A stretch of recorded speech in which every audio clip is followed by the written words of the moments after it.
Well, personally, I think things like talk to Frank are the best solution to like these drug problems.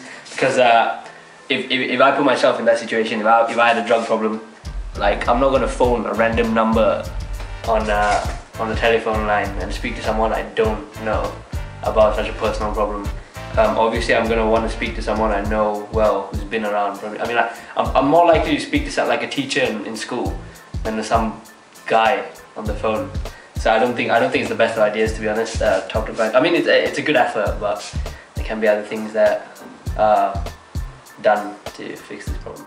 I ended up chatting to Frank the next morning because I didn't really feel comfortable talking to my mum about it. It was nicer to actually speak to her personally and not feel like you're being judged at all.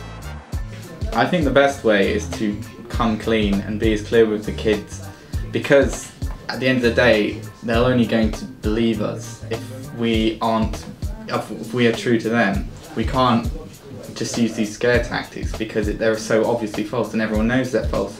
And we have to be clear about the dangers, but we have to also show them that there are reasons people do drugs and they're not all bad, and that's the only way people can make a fair assessment of whether they want to do it or not. I think having the lady come and talk to us was very effective because it was like showing an example like firsthand, rather than having, I don't know, just watching a TV ad and saying this person suffered with drugs. I think it was really good to hear it from somebody. It made it a lot more personal, I think. If you take, like, for example, the Netherlands, I know it's not a great example, but if you, like, the way they actually legalized marijuana, there was an actual drop in the using of marijuana, especially for young kids. So I don't know if it's either the ads they put in or only the fact that it was legalized, but you have to take that in consideration. But like if you take the ads in the US, they've been like incredibly wrong actually. The way they put it out, it's like, oh, you don't have to do that or you're gonna die or whatever. And especially for the kids, like the usage just goes up and up and up. So their ads are actually not really effective. So. To be honest, I think the question of whether or not drug adverts are effective is actually a little irrelevant, because I think there's a mindset among the younger generation that, you know, they're invincible. They don't really pay attention to potential harms to their body until something happens to them. I don't think they're very effective at all. They tend to just try and scare people. It's scare tactics, it's kind of fear-mongering. It was just scaremongering. Scare tactics. But I mean, if I were to answer whether they are effective, I think they're as effective as any other, you know, campaign against drugs can be. Me, in my personal experience, hasn't swayed me either way. It's just how I've been brought up, I think, you know, nature rather than.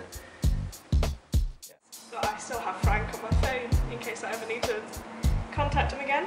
Oh, it was a girl. The person that picked up the phone was a female. They said she was Francesca, so Frank.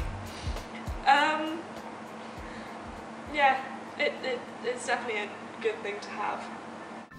Maybe doesn't capture the complexities of drug use, of problem drug use, about the kind of, it completely misses the idea of drug users as being victims or people who are in need of kind of like, you know, social justice or kind of, you know, help.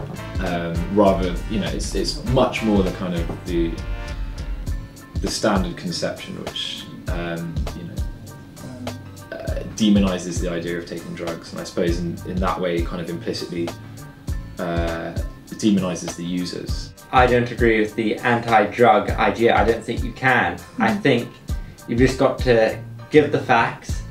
You've got to, but you can never tell people not to take drugs. It's just ridiculous. People will take drugs. You can only tell them what the harms are for certain drugs. You can tell them what harm reduction policies are, but you cannot stop them, I don't think. I really like the Releases Nice People Take Drugs campaign. I think that really has been very effective at raising awareness of the ridiculousness of the way we look at drug use in society and drug use. Nice People Take Drugs is an anti-stigma campaign. Like, it's a sort of, like, from what I gather, it's kind of a tongue in the cheek, like showing people, like illustrating that people who use drugs aren't necessarily bad people, and it gets people to smile and laugh and think about it. And like, you could talk to people about the project as well.